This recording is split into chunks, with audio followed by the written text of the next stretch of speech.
Hi hello friends, welcome to cook with Vijay. நம்மளோட கிச்சனில் இன்றைக்கி ஆச்சியோட திண்டுக்கல் பிரியாணி கிட்டு இதில் எல்லாமே இருக்குது.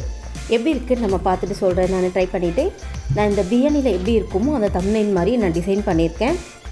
இதோட டேஸ்ட் எப்படின்னு நான் உங்களுக்கு லாஸ்ட்டில் சொல்கிறேன். இது பார்த்திங்கன்னா நான் டிமார்ட்டில் வாங்கியிருந்தேன். இதோட ப்ரைஸ் 125. ஆனால் டிமார்ட்டோட ப்ரைஸ் 107. இதே பார்த்திங்கன்னா ஸ்பைசஸ் வந்துடும். இதுலேயே அந்த பேஸ்ட் மாதிரி ஒன்று கொடுத்துட்றாங்க. இதோட 1/4 கிலோ அரிசி 250 கிராம் இந்த ரைஸ் இருக்கும். அதுக்கு ஏற்ற மாதிரி சிக்கன் நான் 1/4 கிலோ எடுத்துக்கேன். அவங்க 500 1/2 கிலோ சிக்கன் எடுக்க சொல்லியிருப்பாங்க. நமக்கு அரிசிக்கு ஏற்ற மாதிரி சிக்கன் எடுக்கிறதுனால நான் 1/4 கிலோ அரிசிக்கு 1/4 கிலோ சிக்கன் எடுத்திருக்கேன். இதிலே பார்த்திங்கன்னா 4 லவங்கம் இருக்கும். அரிசிக்குள்ளே 4 லவங்கம் இருக்குது. இதுக்கு ஒரு 50 கிராம் எண்ணெய் சேர்த்துருக்கேன். 2 ஸ்பூன் நெய் சேர்த்துருக்கேன். இதில் பார்த்திங்கன்னா பட்டை, 2 அன்னாசிப்பூ, ஒரு இலை, இது மட்டும் தான் இருக்குது. ஏன்னா லவங்கம் ரைஸில் இருக்குது. ஒரு 2 நிமிஷம் சிக்கனை நல்லா ஃபஸ்ட்டு எண்ணெயில் குக் பண்ண சொல்கிறாங்க. ஆனால் 2 நிமிஷம் ரொம்பலாம் குக் பண்ணால் ரொம்ப ஹார்டாகிடும். அதனால் நம்ம 1 நிமிஷம் குக் பண்ணிக்கிட்டால் போதும். இப்போது அந்த பேஸ்ட்டை எடுத்து நம்ம ஆட் பண்ணிடலாம். இதில் வெங்காயம் கட் பண்ண வேண்டியது கிடையாது, தக்காளி கட் பண்ண வேண்டியது கிடையாது. இதில் இருக்க பேஸ்ட்டை போட்டு 5 நிமிஷம் குக் பண்ண சொல்லியிருக்காங்க. ஆனால் நான் மூடி போட்டு ஒரு 3 நிமிஷம் மட்டும் கொஞ்சம் மிதமான தீயில் குக் பண்ணியிருக்கேன். இப்போது ஓரளவுக்கு நல்லா வதங்கிருச்சு.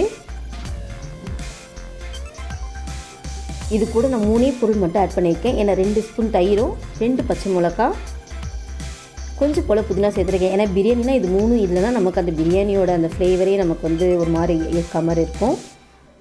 நல்லா மிக்ஸ் பண்ணிடலாம். இதோட மசாலா ரொம்ப அந்த திண்டுக்கல் தரப்பட்ட மசாலா நிறையவே நல்ல ஃப்ளேவர் வருது, வாசனை.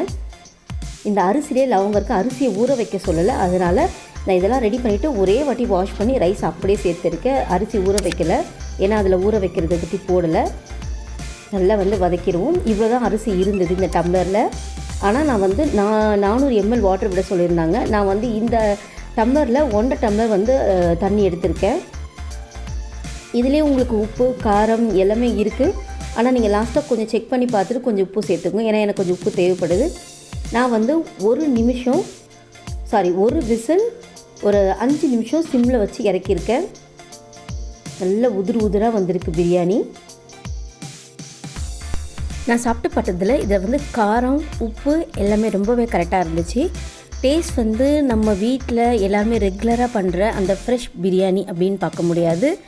சாப்பிடலாம், ஓகேவாக இருக்கும். நான் ரொம்ப ஃப்ளேவராக இருக்குது. அந்த ஸ்மெல்லு மட்டும் நல்ல ஃப்ளேவராக இருக்குது.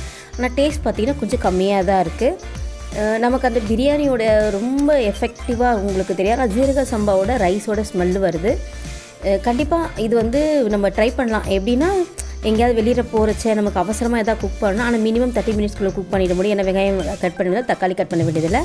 நீங்கள் ஒரு பேச்சுலர்ஸ் பிகினர்ஸ்க்கு இது கரெக்டாக இருக்கும். கண்டிப்பாக ட்ரை பண்ணி பார்த்துட்டு எப்படி இருந்துன்னு சொல்லுங்கள்.